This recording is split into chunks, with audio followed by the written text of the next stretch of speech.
Au milieu des fantômes, épisode 13.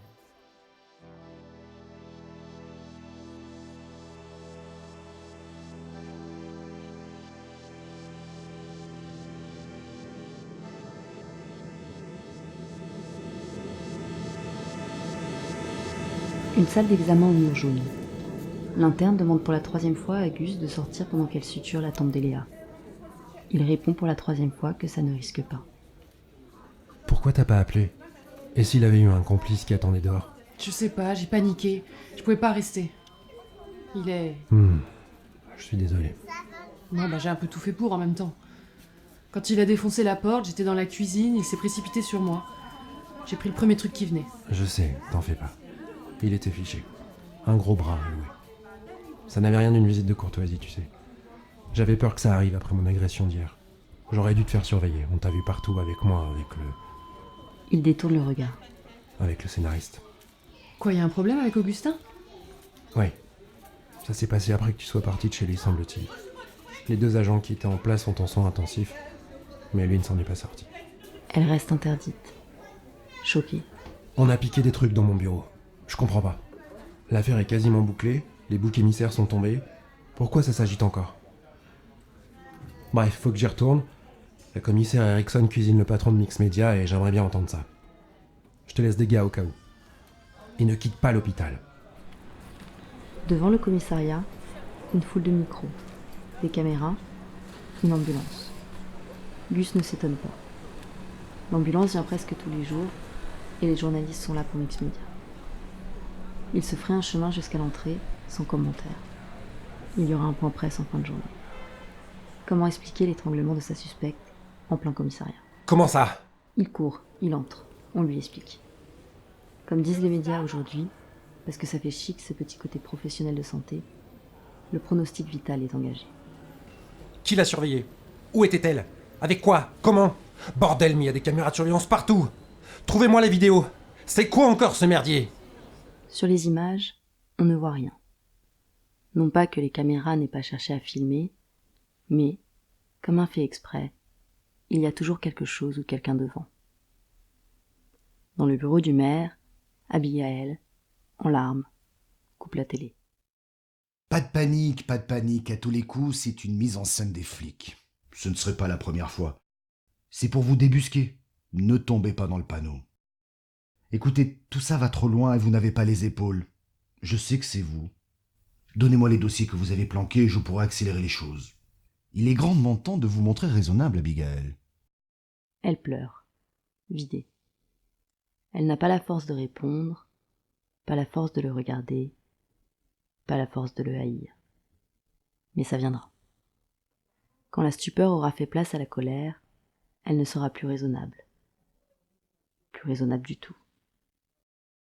Michel soupire et sort pisser.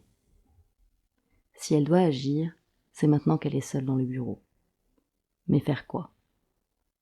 Se bouger, ne pas réfléchir, on verra bien.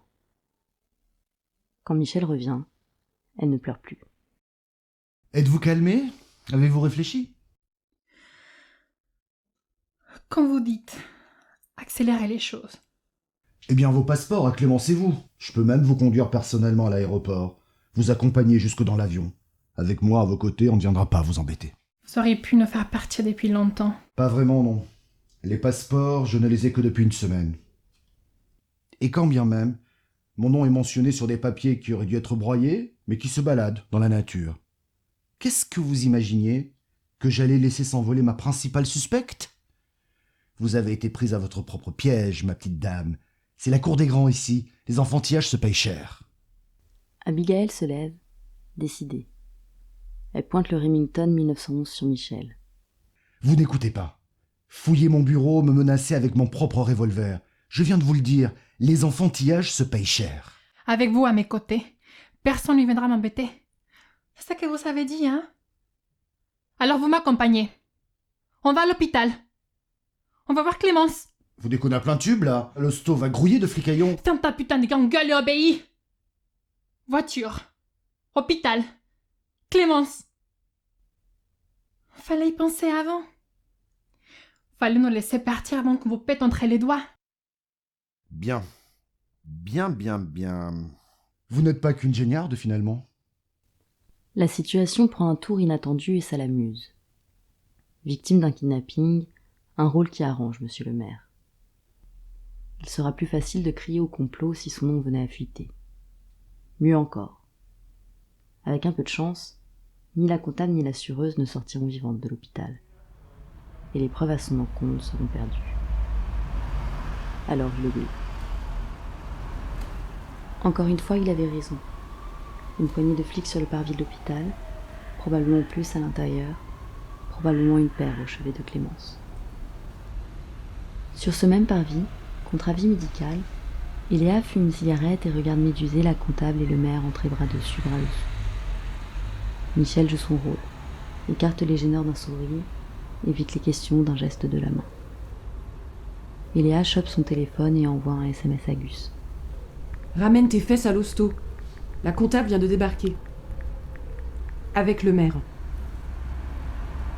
Au milieu des fantômes, épisode 13 sur 14. Avec Coralie Huchet, Ségolène Basso-Brusa, Johan Milin, Paty Caceres, Michel Picot. Écrit et réalisé par Jérémy Durand. Musique par Olivier Gonor. Moyen de production JD Carré.